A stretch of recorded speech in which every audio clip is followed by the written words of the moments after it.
Para você, qual a maior surpresa da história do Campeonato Brasileiro? Hoje vamos te mostrar times modestos que fizeram grandes campanhas no Brasileirão. Fala, meus amigos! Hoje vamos trazer times pequenos que foram muito bem no Brasileirão. Preparamos uma lista com as maiores surpresas do Brasileirão, já a partir de 1971, nada de Taça Brasil, e vamos trazer para vocês. Alguns chegaram até a final, como São Caetano, e outros chegaram bem perto, clubes inclusive do interior e de estados sem tanta representatividade no futebol. Então vamos lá. Na sexta posição temos o América do Rio, que foi quarto lugar do Brasileirão em 1986. Hoje o clube está na divisão de acesso estadual. A campanha do América do Rio de Janeiro no Campeonato Brasileiro de 1986 foi bastante marcante, especialmente para os torcedores do clube, embora tenha terminado de forma frustrante. O Campeonato Brasileiro de 1986 contou com um formato diferente, envolvendo 44 equipes na fase principal e 36 equipes no torneio paralelo. Na primeira fase, o América ficou no grupo B, se classificando para a segunda fase com o sexto lugar. Na segunda fase, o América esteve no grupo I e classificou em quarto lugar, na última vaga em um grupo com 8 equipes à frente de equipes como Santos e Botafogo. Depois veio a fase eliminatória, onde o Mequinha passou por 2 paulistas, inicialmente pela Portuguesa nas oitavas de finais e depois derrotou o todo-poderoso Timão, após uma vitória por 2-0 e uma derrota por 2-1. Na semifinal, seu adversário foi outro paulista, o São Paulo. Após uma derrota e um empate, o time carioca acabou eliminando, gerando uma frustração para a torcida que não viu seu time decidir o Nacional.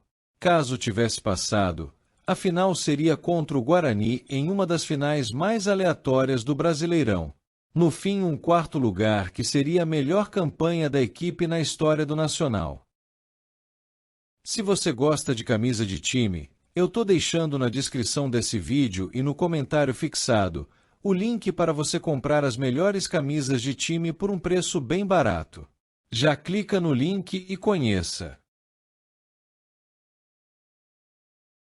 Na quinta posição temos o Londrina, clube do interior do Paraná, que hoje joga a terceira divisão do Brasileirão, mas já foi quarto lugar do Campeonato Brasileiro, isso em 1977. O campeonato foi grande, contou com 62 clubes que foram divididos em 6 grupos na primeira fase, sendo 4 de 10 clubes e 2 de 11. Na segunda fase, 30 clubes divididos em 6 grupos de 5.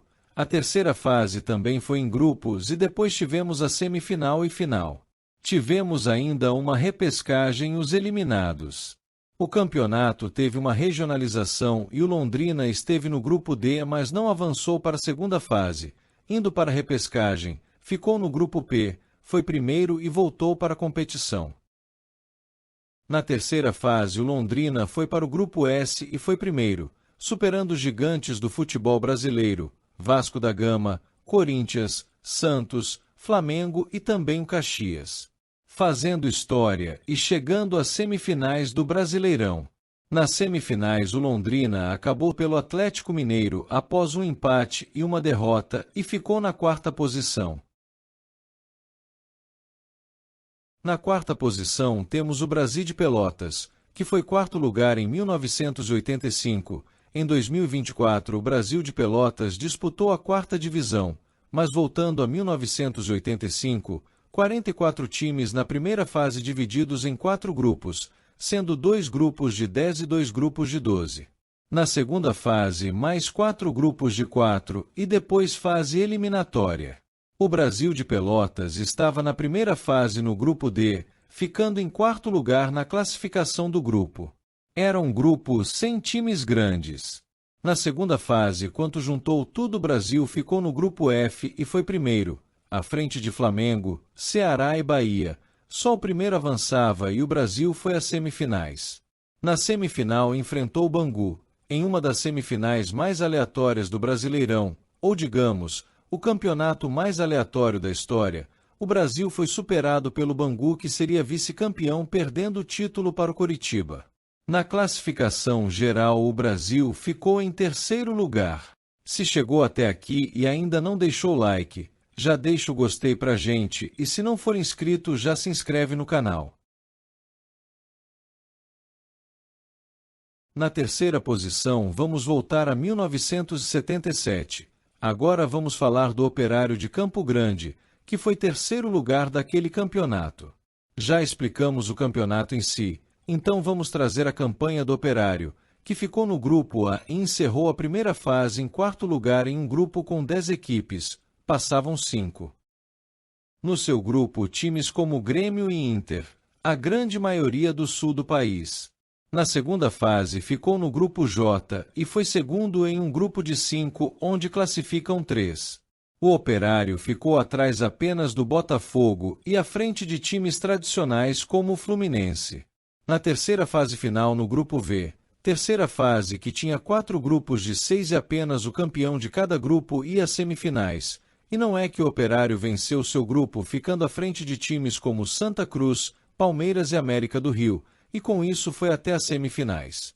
Nas semifinais acabou sendo superado pela equipe do São Paulo Futebol Clube, venceu um dos jogos por 1-0, mas acabou perdendo o outro por 3-0 e saiu nessa fase. Na classificação final, o time de Campo Grande, que hoje pertence ao Mato Grosso do Sul, ficou em terceiro lugar.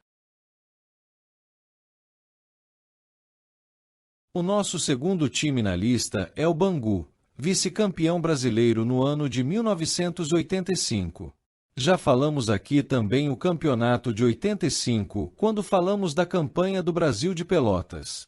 O Bangu na primeira fase esteve no grupo D, mesmo grupo do Brasil de Pelotas, e foi primeiro lugar do grupo. Depois, na segunda fase, esteve no grupo H, segunda fase que tínhamos 4 grupos de 4 e apenas o campeão iria às semifinais. O Bangu venceu o grupo, onde tinha além dele Internacional, Vasco da Gama e a equipe do misto do Mato Grosso. Na semifinal, o Bangu passou pela equipe do Brasil de Pelotas, mas na final acabou pela equipe do Coritiba. Após um empate no Maracanã, o time carioca acabou superado nas cobranças de penalidades. Para encerrar nossa lista, vamos ao número 1. O São Caetano. Esse fez uma campanha mais recente e depois foi só ladeira abaixo. Em 2025, vai jogar a 4ª divisão de São Paulo. O São Caetano foi vice-campeão 2 vezes do Brasileirão. Primeiro em 2000, quando tivemos a Copa João Avelange. A competição foi dividida em 4 módulos e o São Caetano foi líder do grupo B do segundo módulo, uma espécie de segunda divisão. No fim, a competição juntava os melhores de cada módulo e fazia um super mata-mata com 16 equipes. O Azulão derrubou 3 gigantes, Fluminense, Palmeiras e Grêmio, e só parou na final quando foi superado pelo Vasco em jogo que ficou marcado por conta do Alambrando de São Januário ter cedido e o jogo ter sido remarcado para o Maracanã. Depois, já no ano seguinte, em 2001, o Azulão foi vice novamente. Dessa vez perdeu o título para o Atlético Paranaense. O campeonato teve a primeira fase em pontos corridos em que o São Caetano foi o líder. Passavam 8 para as quartas de finais e, como foi líder, o Azulão enfrentou o 8º colocado na primeira fase, o Bahia, e passou pelo tricolor baiano. Nas semifinais venceu o Atlético Mineiro. Na final, seu adversário foi o Atlético Paranaense, mas não conseguiu superar o rubro-negro do Paraná, sendo mais uma vez vice. Fechando a nossa lista, esse time mágico do São Caetano, que tinha entre alguns nomes Ademar e Anailson. Se gostou, deixa o like, se não for inscrito já se inscreve, e antes de ir eu vou estar deixando no card de fim de vídeo e na descrição nossa indicação de hoje. Já clica no card que tá passando agora e assiste. Um abraço e até o próximo vídeo.